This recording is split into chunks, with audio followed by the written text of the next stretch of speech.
ये बात अलग है कि तुम बदलो ना बदलो मगर जमाना बदल रहा है। ये बात अलग है कि तुम बदलो ना बदलो मगर जमाना बदल रहा है। गुलाब पत्थरों पे खिल रहे हैं और चिराग आंधी में जल रहा है। यही एक ख्वाब, यही जुनून मेरा है कि चिराग वहां जला दूं जहां अंधेरा है। आप मानवता में विश्वास रखिए, क्योंकि मानवता एक सागर की तरह है। आप मानवता में विश्वास रखिए, क्योंकि मानवता एक सागर की तरह है। अगर सागर की कुछ बूंदें गंदी हो जाए तो पूरा सागर गंदा नहीं हो जाता। एक व्यक्ति की पहचान उसके कपड़ों से नहीं अपितु उसके चरित्र से होती है। ये कहना था मोहनदास करमचंद गांधी जी का। मोहनदास करमचंद गांधी जी का जन्म 2 अक्टूबर 1869 ईस्वी में गुजरात के पोरबंदर नामक गांव में हुआ था।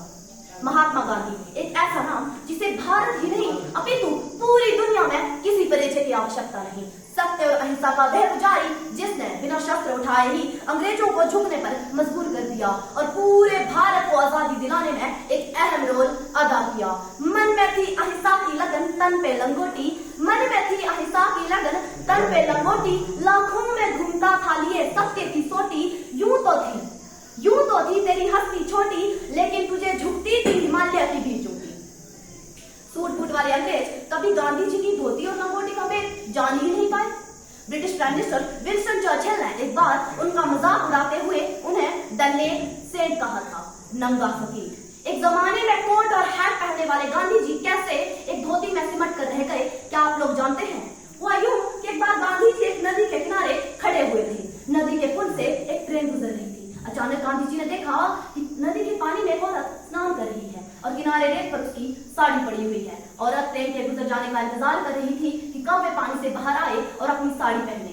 गांधी जी को समझते देर नहीं लगी कि उस औरत के पास पहनने के लिए दूसरी साड़ी है ही नहीं। उन्होंने अपनी ओढ़नी उतारी और उस औरत की ओर पानी में बहा दी। औरत गांधी जी की ओढ़नी पहनकर बाहर आई। उसने भरी हुई आंखों से गांधी जी का धन्यवाद किया।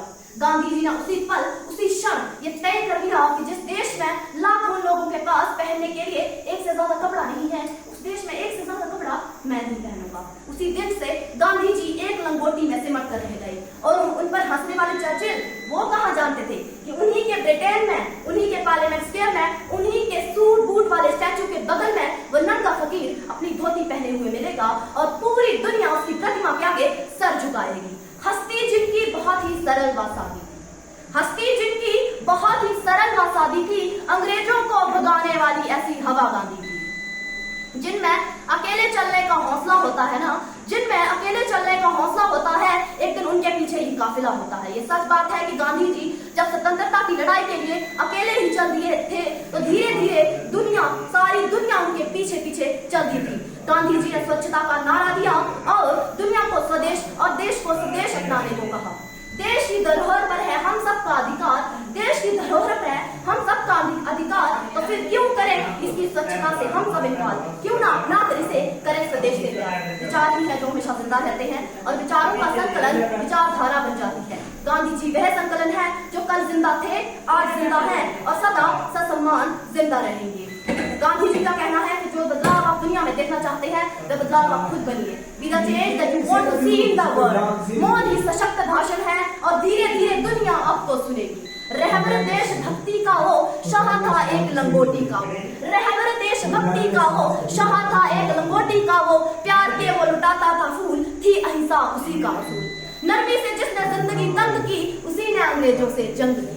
सच्चाई की राहों पर चलकर, सच्चाई की राहों पर चलकर जिसने ज्ञान का दीप जलाया था, सच्चाई की राहों पर चलकर जिसने ज्ञान का दीप जलाया था, सत्य और अहिंसा के मार्ग को अपनाकर जिसने भारत को आजाद करवाया था।